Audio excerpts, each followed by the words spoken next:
Live from the pitch pad in New York City. Get ready to unleash your inner entrepreneur with Pitch Live with Amy Summers. Whether you're a seasoned entrepreneur or just dipping your toes into the Shark Tank, this is the place to be to discover how to turn your pitch into reality. Fasten your seatbelts, pitch stars, because the spotlight is on you and we are about to make success happen. On this episode of Pitch Live. But the bigger reason, though, is that elevator pitches, they're all about me. All about how great I am and how my product, what I do, is the best in the world. Instead of saying, oh my goodness, I'm in the elevator with this person. It's often that it's happenstance, right? You're lucky that you're right in front of them. Sometimes we can maneuver it and make sure that we are getting in that elevator or standing in line right behind that person when we're going for coffee. But often it's just luck. And so if we're there, I'm of service and I know my pillars and what I stand for, that's the best thing. Get ready for Pitch Live in 3, 2, 1. Welcome to Pitch Live. I'm your host, Amy Summers, founder and president of Pitch Publicity and Box. I'm also a hardworking entrepreneur who is passionate about helping you reach success in any area of your life. And I know that is possible after decades of experience in perfecting the pitch and enhancing communication skills, which is why I'm here today and joined by Lisa Bragg, who is the author of Bragging Rights. This is a book that really flips the script on self-promotion and shows you how to confidently talk about your work without feeling awkward or arrogant. Lisa, I'm so excited to have you on, but I have this whole introduction planned for today, but I'm going to just put it on pause for a second. Is it okay if we do a quick fire round questions with you just so the audience can get to know you? Love it. That's fun. Let's go. I'm surprised. I'm shocked, but I'm ready to go. Not planned. Well, you're a former TV person. You got to throw in these curveballs. So here it comes. Okay. So very easy questions. I'm just going to give you 2 options. Just pick one. Whatever comes to your mind first. Here we go. You ready? U.S. or Canada? Europe. I'm in Canada. Canada or Europe. Okay. Brittany or Bieber? Bieber. Okay. Post-it note or journal? Ooh, I have both right here. Post-it note. All right. Beer or champagne? Beer. Okay. And the morning show or the newsroom? The morning show. All right.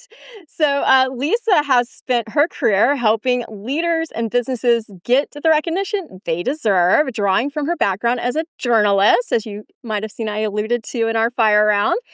She's also an entrepreneur and an advisor to some of the world's top companies. Lisa and I connected through our book publisher, Page 2, that we share. But what really stood out to me was how she immediately reached out, offered advice, has been cheering me on in my own author journey.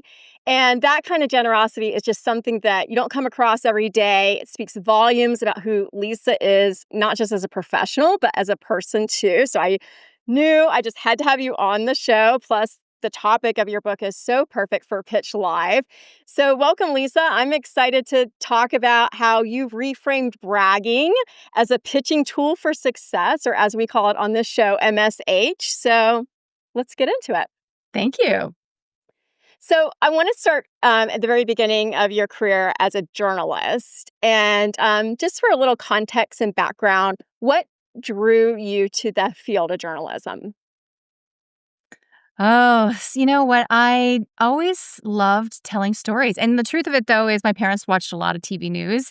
This was not, I think it was just around when it was becoming much more of a news cycle, but my parents watched a lot of news. They didn't read books, they watched news. And I think I saw it on TV and I saw these people doing things. And sometimes I wish I knew about being a lawyer or these other careers around me, but my parents were fixated on watching the news. And so I said, hey, there's something to it.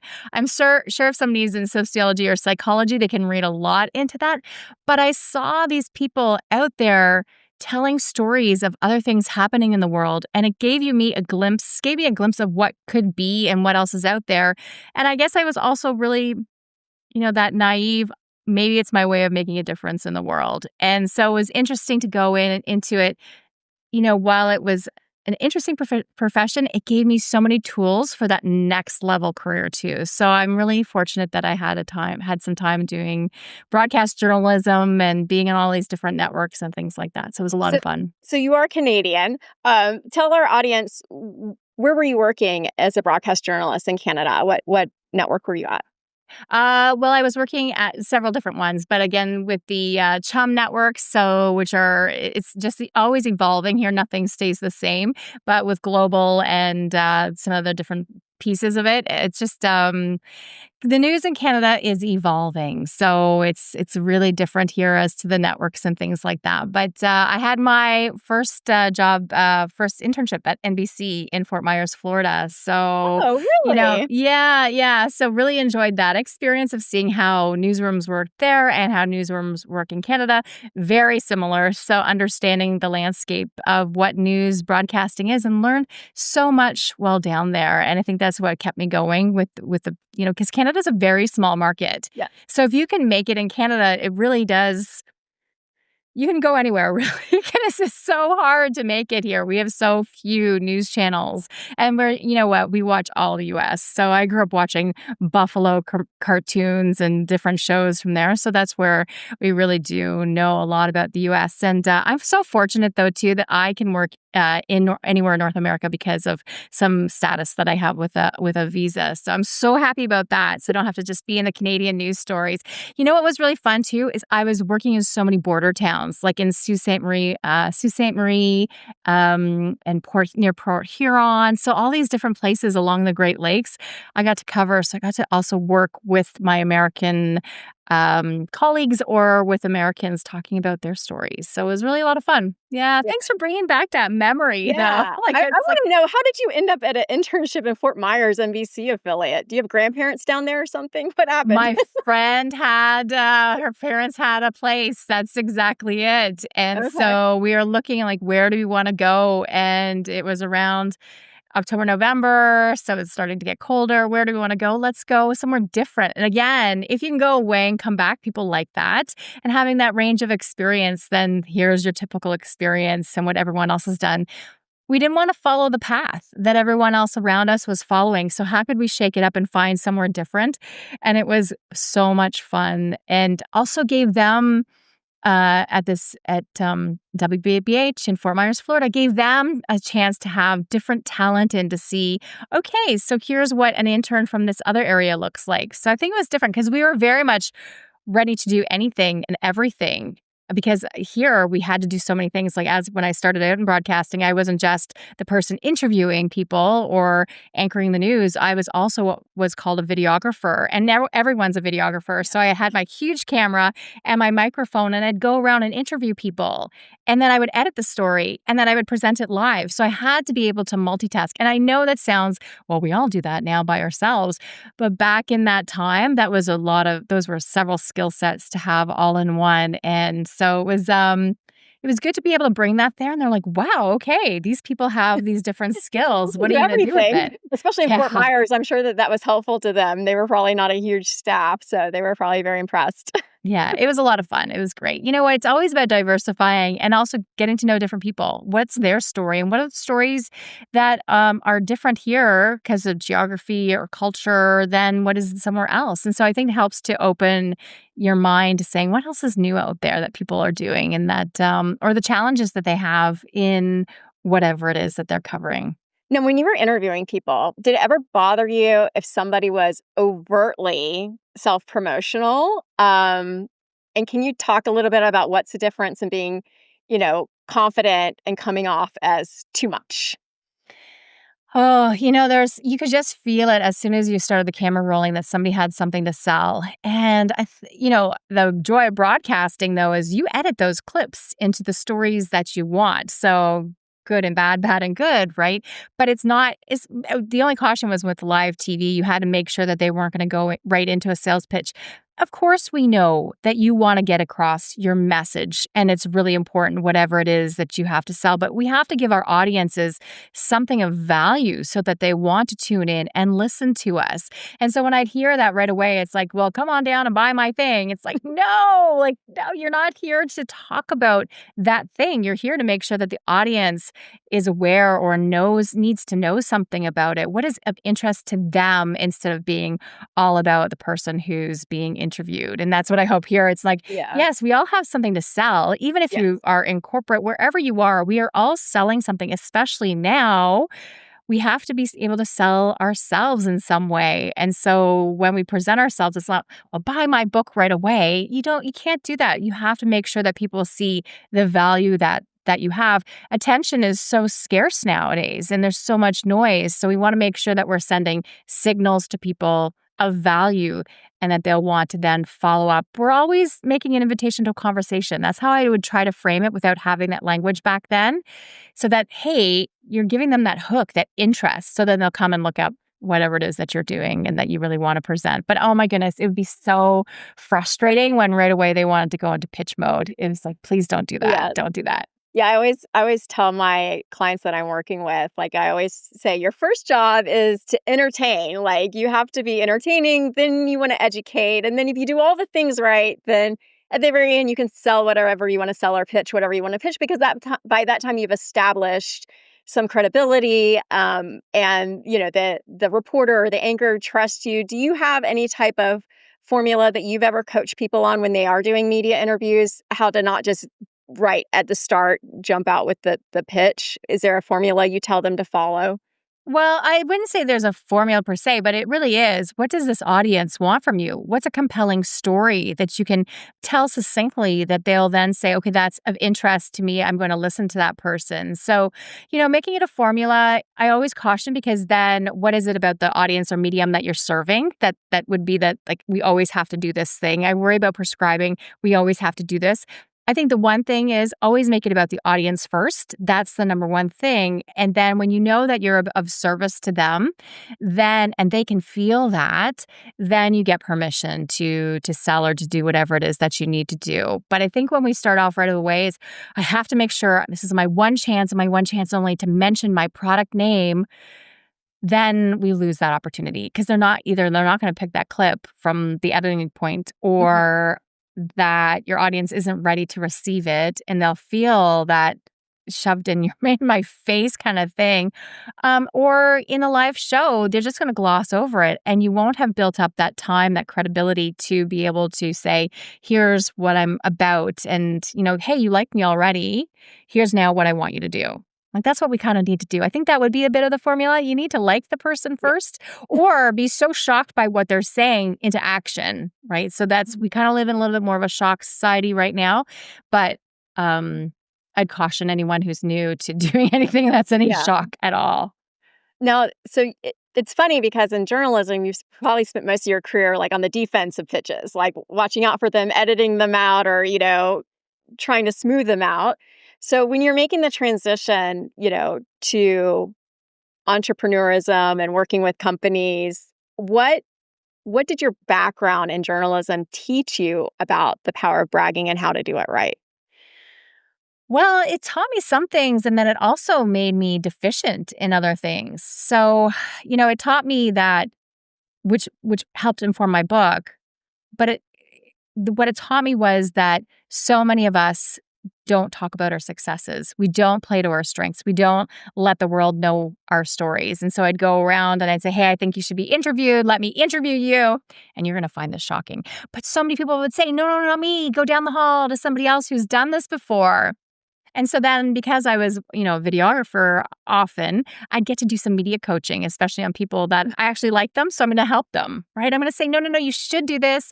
I'm going to make you look good. I know you would love that if you had somebody like me, but we'd want to have different people speak instead of the same person all the time. And so I do that coaching and then get more people telling me their stories. Because one thing I really disliked as a journalist is often journalism is a pack thing.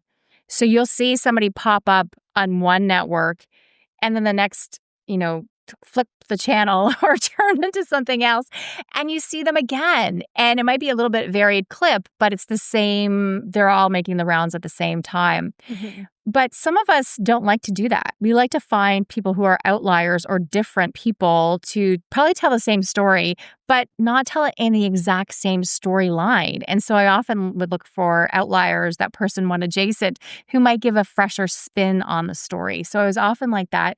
But on the flip side, as a journalist, I was really taught that the story was never about me. And while I appeared on camera, here I am in front of this fire, this chemical fire, like this is right behind me. Um, yeah, I would never be about the story. And so, or I'd be snowing and they'd say, "You don't have your gloves on or your hat, Lisa," ha ha ha, from the anchors. It's like, oh my goodness, it's freezing out here. Let me come inside. But so those little quips would be Mhm. about me, but the story was never about me. Mm. And so it was always about not having a bias and realizing, yes, we all have biases, but not having a bias to whatever the story was. So always trying to take myself out of it actively. And so then when I became an entrepreneur, I wasn't as comfortable with talking about myself or my successes or, well, my point of view on anything. And so that was a deficient stance that I needed to really quickly fix so I could become a successful entrepreneur. And then, but it helped inform me to write bragging rights. It was actually such a gift, but I still struggle with I am my book. I really am to talk about my successes, to tell people about it. Like sometimes take a step back and that's okay. I tell the people that I help, that's okay. You can come back to it. And most people won't even notice that you're gone. But because of that, I think that training that I really, as a journalist, didn't want to tell my story, was hesitant. So I think I am a perfect model for my clients. So your last name is actually perfect for this book, and I don't know if that was just a coincidence or it was destiny, but, did you ever think about writing, bragging rights because of your last name, or when did you kinda put 2 and 2 together? Well, I remember in journalism school, a lot of people were starting to change their names. And I thought, maybe I should change my name because my name has a lot of baggage for people, right? So I thought maybe I should change my last name. And then I didn't because friends were like, oh no, your last name's perfect. And so for this industry. So I struggled with it. As a young person, I struggled with my last name too because people were going to brag about it. Like they'd get all the jokes that anyone with a last name that's a verb or something common gets all the time. But I think I realized that there was a book a few years ago. The red thread is definitely there now. When we can reflect and have hindsight, we can see that uh, growing up, why I would write this book, a career in journalism, then owning one of the first content companies, doing video animation, e-learning, all those things that are taken for granted now, getting all that online for the first time, and helping subject matter experts be seen and be heard, then writing the book about it, it just ties in. And so the name part is just, it's great marketing. At one point, my publisher, it wasn't 100%, it wasn't unanimous to keep it that way. Some days I actually little bit think that might be the name is so loaded that maybe it's not helpful. But I went with it. You make these choices and you see what happens. And some people really love it. And some people are like, uh-huh. So, but it makes for sticky marketing. That's for sure. People will Yeah. remember me. I was gonna ask you about the title of your book because I just went through the titling process for my book, which was pretty intense. Because as an author, you always have this idea. But did you know that this book was gonna be called Bragging Rights and you really just had to fight for it, or did it come about through several iterations? No, I thought it would be bragging rights, but I almost wish. So then we didn't know the subtitle. And I almost wish they had fought me a little bit more on it to just flush out more ideas about what it could have been and why a few people didn't think that that was the right title. I think it would have been so they gave in too easily. So I think so. The It powerful does seem voices, so perfect, though. I think the powerful voices thought it was good, but then I wonder why. So I almost want to go back in time and say, hey, why? I don't think anyone wants to rehash this conversation. The book has been out. So, you have one time to name it and one time only. There can be future iterations of things. But, you have to go back. The subtitle, though, really was hard for us. Mhm. And I had a friend who, Erica M., who was a Much Music, which is precursor to MTV. She was this VJ, and so she, video jockey.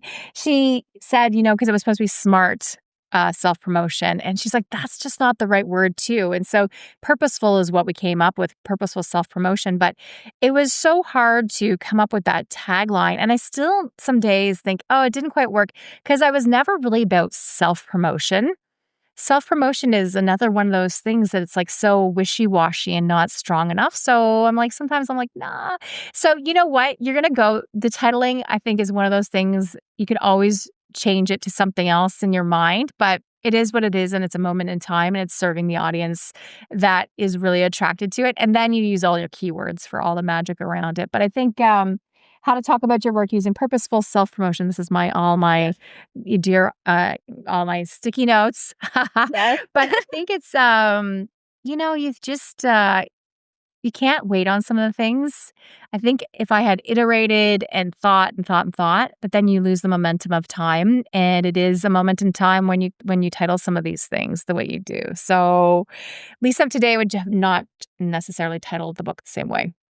Was it hard for you to when you and I've seen a lot of the TV interviews that you've done about your book, so you've been the guest now, on these shows. Was it hard for you even after writing the book to get on these shows and promote your own self, or what challenges did you find?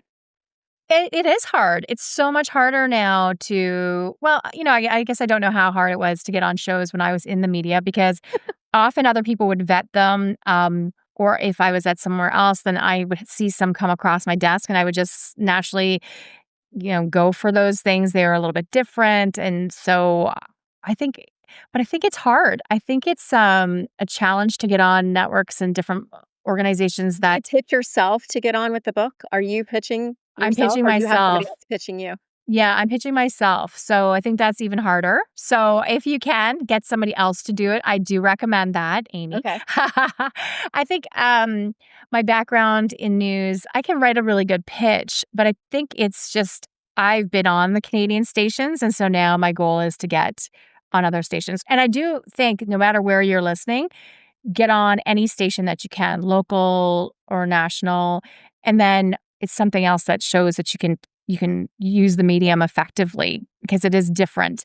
I think I do want to get into the more American media because that is where more of my work comes from. So that is something I am actively working on, and I do think I probably need some help with that. So there we go. I think it's Alright, there you go. hard to I think it's hard to Well, it is really hard to pitch yourself, but you see that a lot, and I'm not just bringing this up because 'cause we're a PR firm, but I mean, I think it's just hard to pitch yourself, I think, because when you're pitching a journalist and somebody else is pitching you, it almost comes across you can tell me because you've been on the journalist side, but, I mean, if I'm pitching myself to you, you're probably wondering, "Oh, that's cute, like, maybe we'll do a story on her, that's nice that she's pitching us," but if somebody else is pitching you to me, then I kinda look like a bigger deal, right? If you have a representative. sometimes, but sometimes too, like the challenge to that is are they just pitching so many people? So it's not that handcrafted Mhm. pitch that because I have a show that I do for a large corporation. They pay me to do a podcast and which is fabulous. And we get pitched all the time. And we can tell that this is the same pitch that they use for everyone else. And it doesn't have anything about the show or about the ideas or about something different. And you can tell it was copy paste, copy paste. And so Not that's where I really, personalized. yeah. And that's where, how can this story that we're covering, what is the audience that this, is really focused on? What will they get from it? And having that really handcrafted, bespoke, it's hard for a lot of Mhm. people unless you are have somebody like you to guide us along on this mission. You have to make sure that as a client that they are making sure that it fits the Personalized. audiences that you're meant to serve. I think so many people are so passive when it comes to their teams, when publicity, PR, that they don't make sure that there's enough in there to serve the audiences that they want to get on. So that when you're pitching those things, are they making the pitches just that nudge, that tweak along to make sure that it fits that, and I'm sure you do that, so Can you give us an example of a pitch that you made that scored you a placement for your book that you're really proud about, and how did you do it? Some of well, so insider secret, it's reaching out to friends that I used to work with because a Okay. lot of them are some of them, not a lot of them, but are still in the industry saying, Which producer do I need to contact? And tell me like who it is." And so that's the way around some of things. If you know people, access those people to help you get those pitches in and in front of the right people. So I think that would be something that I'd suggest is seeing who you know to find out. But, some of them were just because the book is so enticing and timely. I think Yeah. that's my luck is that this is such a timely book that people desperately need it. And in today's world, in tomorrow's world, they're going to need it too. I specifically didn't date it. The only social media thing I put in there really was about LinkedIn. I didn't date all the different platforms that are in there so that it would be evergreen and hold for a long time. So I think that was important. But I think that they could see that I had prior media. The topic was interesting. Um, I gave them a few different suggestions. I didn't just say, here's my one pitch. I gave them some different ideas as to what I could speak about and that I could be very extemporaneous. But one thing that was surprising to me on one of the channels that I was on is how little the hosts were willing to go there with me and be off the cuff, that they wanted it to be extremely scripted. And that was surprising to me, where back in my day, you know, we had our ideas and we had our questions, but I was able to just take interviews wherever I wanted them to go. And as long as I knew the guest could do that. And some of them are so super scripted that I have done. And I'm like, whoa, this is too scripted for me. We can't just go there Mhm. and have a good time. I had to hit certain marks for them to bring up different graphics for the host to be able to ask that next question. And I wonder sometimes if that's because of timing, that I people I don't think have it's enough time. I think it's really a lot of, a lot of newsrooms are really strapped for time, and when you're talking about the soft news and it's not hard news, it's not their main priority, but they have to have it because they gotta have some good news in there for the day. It can't all be bad. But they don't always have the time for all those little details. So I think, a couple of things that you said that I just wanna recap for our audience because I think these are really important if you are making a decision to pitch yourself. That Lisa brought up is that, she mentioned that she knew people in the newsroom, but I also just want to encourage everybody that you can also get to know producers. I mean, it's so much easier to, even if you weren't a journalist or if you're not a PR person, you can get to know journalists because they're all on LinkedIn. And so and you can find out who they are, and you'll be really surprised that they will connect with you. And once they start following your work and they know who you are, and you can interact with them on social too. Social media and Instagram's another place I would say is it's a really good spot, to, follow journalists. Journalists have this huge, stress of having to have people follow them now. It's one of the metrics that stations look at, like, how popular are they? So, give them a follow and comment on their, stories and things, and that's a way to kinda get to know them without, like Lisa worked with them, that's a little more intimate, but there is still ways to get to know them, and I think back when we started our careers, I mean, it was literally a book that you looked in to find media contacts. But now you can easily anybody can access them online, and figure out who they are. And then the other thing that I love that you said is that you gave them kind of a menu of options to choose from, that you can talk about all these different things so that it's not so rigid, and you can kind of see, what they might be interested in. I also developed a pretty robust media kit so that it's succinct, but it still has all the different things that they might want to question and consider. I don't really know if they accessed it, but they saw that there was something there that they could use. I think that's been helpful to me too. But I think it's also that one thing that I wish I had done more of, and is we have to sow seeds long term.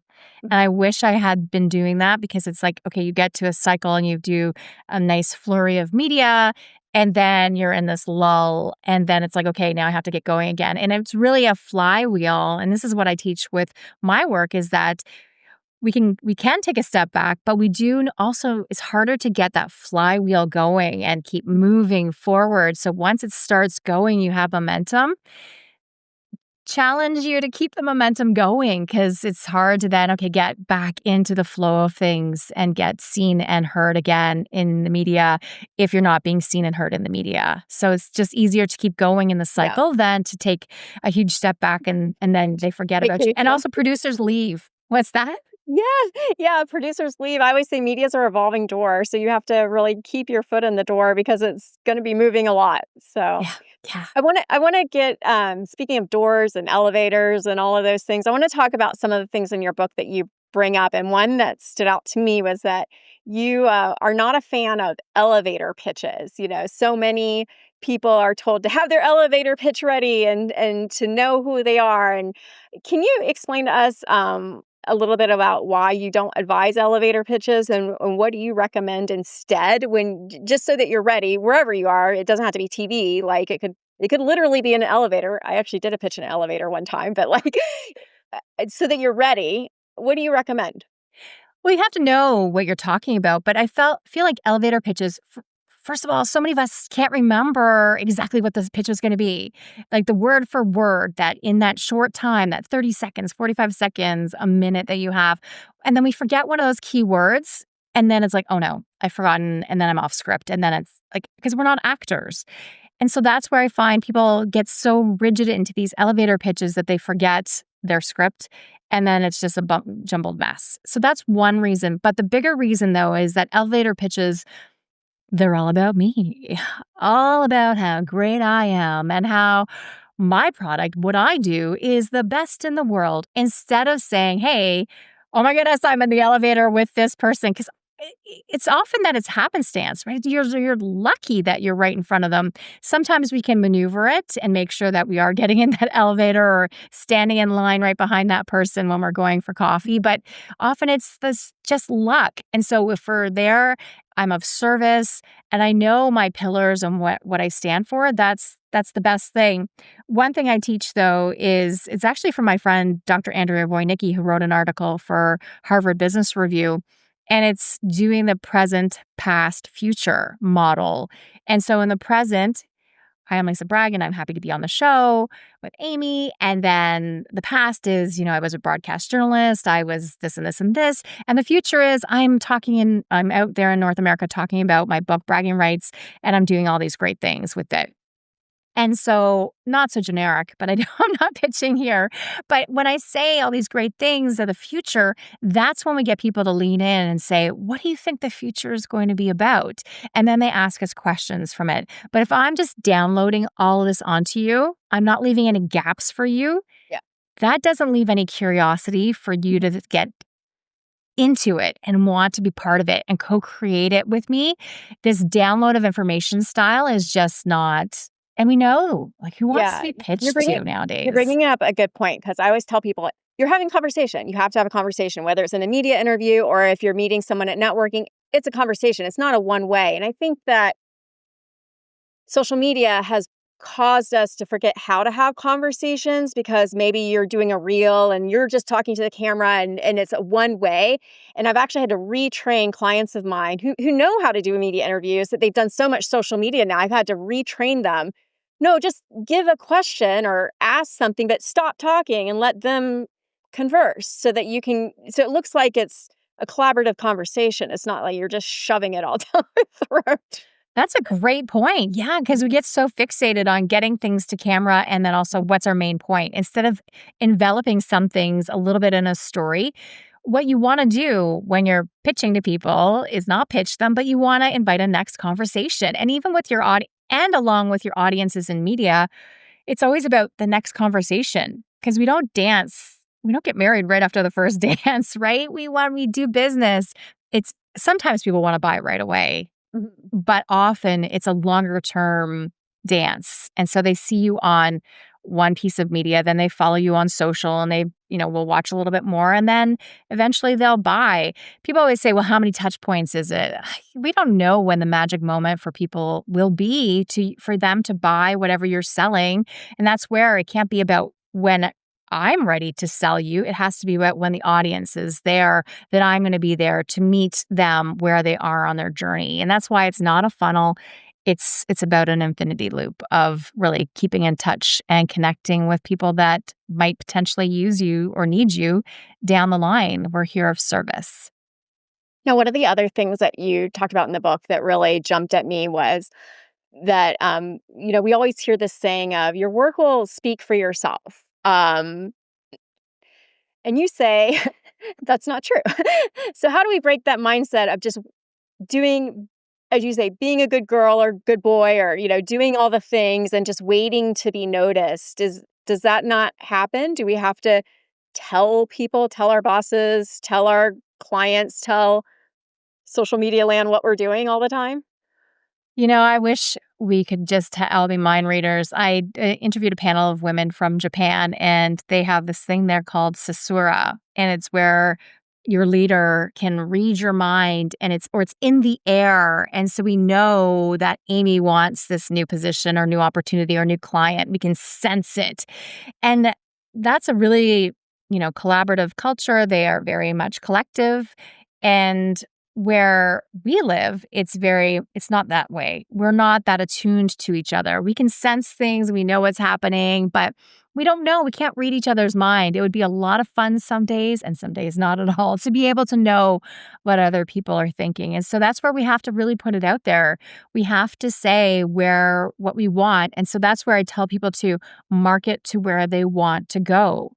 So where you want to go in the future, not about your past, because so many of us stick in our past and say, well, these are all the things I've done, this lovely laundry list or report card. It's instead thinking about where you want to go and broadcasting to that or narrowcasting. If it's just one person that really needs to know, that one big client, or who is it that needs to know what you're doing, so that's not overwhelming and exhausting, So let's getting take a your message specific out there. example, because a lot of people have trouble with this. So maybe you want to make more money at your job, or you want to um, get a raise, or maybe you just want to elevate to a higher position.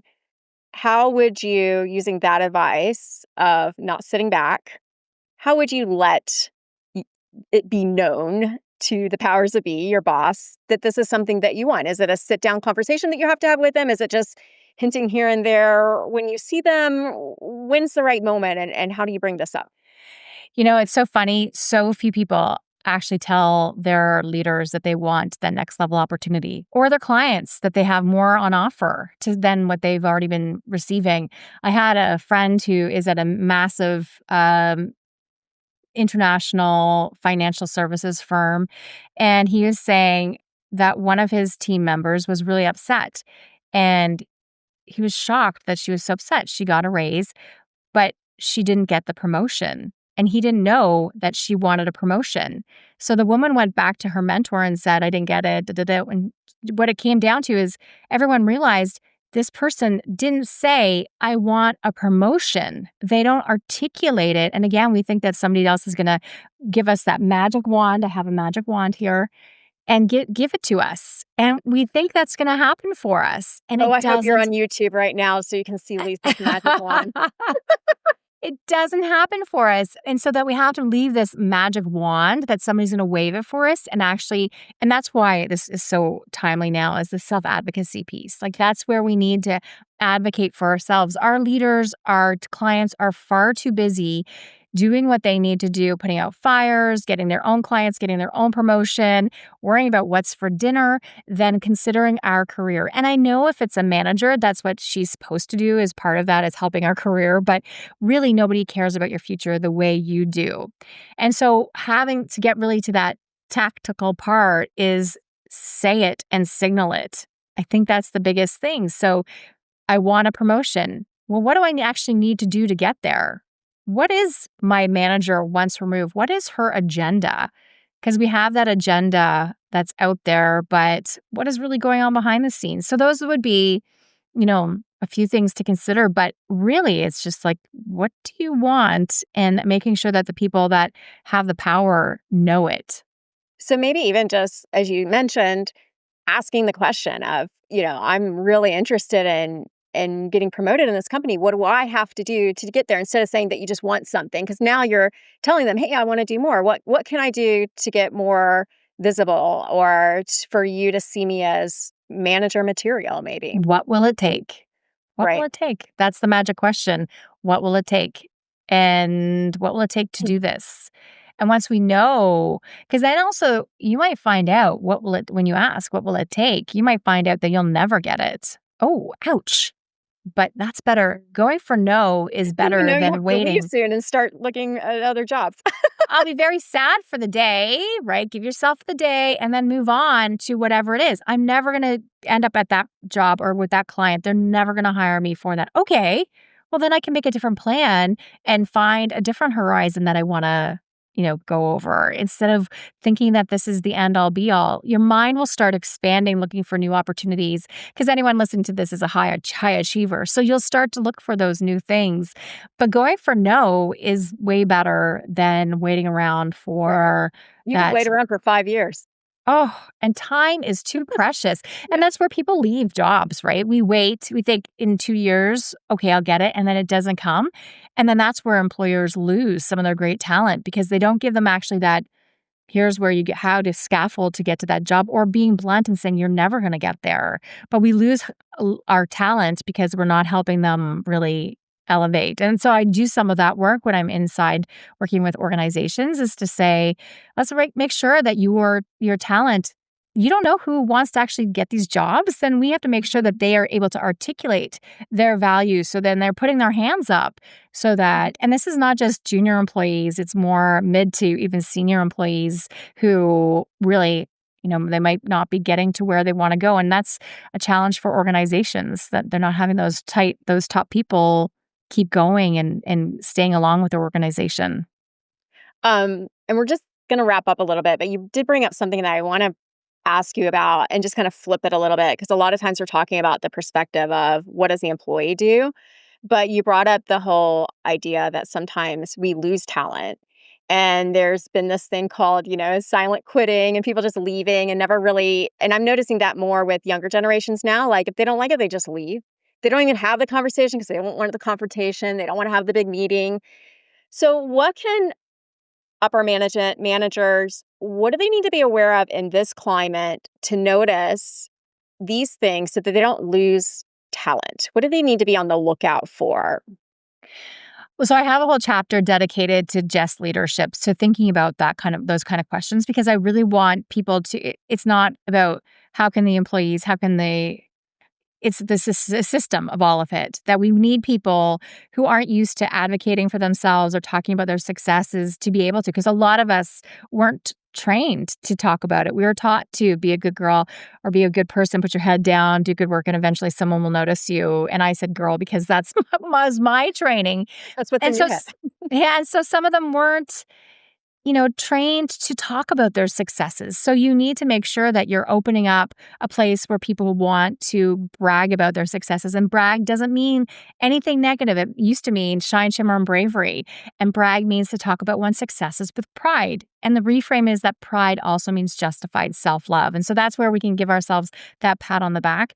But instead of thinking that I should just go with the people that schmooze or the people that are always right in front of me, asking those questions of the team members that are there and saying, where do you want to go? How can I be that person that helps elevate you?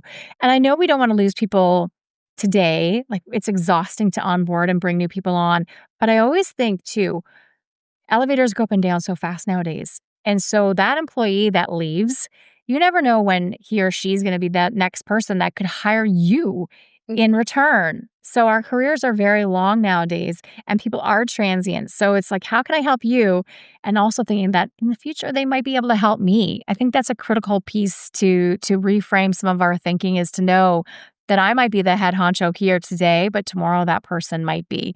So that would be something I would suggest is to make sure that you're always treating people going up and down in a responsible manner for your own career objectives. And I like how you said too, for people in management or, to not just always look at the people that are right in front of you, that you have to open up some space to help people, to teach them how to talk about themselves and their successes. And that might have to be a very intentional thing that you do, especially in our hybrid and remote environments where people can it's even harder to be seen to intentionally have a phone call with them, meet with them, or maybe just hire Lisa to come into your company. And so she can teach everybody how to like brag about their successes. And with that, I just want to wrap up and say, Lisa, do you have any pitch for our audience? Because here on this show, we're going to allow you to pitch. So, and how can people get in contact with you? Where can they find the book? But Tell us see, all. I think you just proved the whole point, Amy, is that I gave value, I hope, to everyone, and then you just pitched for me. And that's what you want, especially in media, is other people to talk about you, to give your pitches, to give your credibility. Like that's what you want to do. And that's where we want to get to brand ambassadorship so that we don't even have to talk about our own pitches.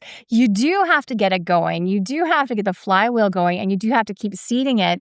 But when someone else can pitch for you or say, hey, you should hire Lisa to come into your organization, that is the most awesome thing. So thank you for that. I think the main thing for your audience is if this has been of value, please come to my website and sign up for my newsletter. I give out different comments all the time about things and what's going on in the world and how to strategize and what bragging and self-promotion can do for you. Or follow me on any of the social media. I'm that Lisa Bragg and Lisa Bragg, 2Gs on things. So come and find me. And I would love to continue the conversation with you. I think that's my main pitch. And then, of course, buy my book.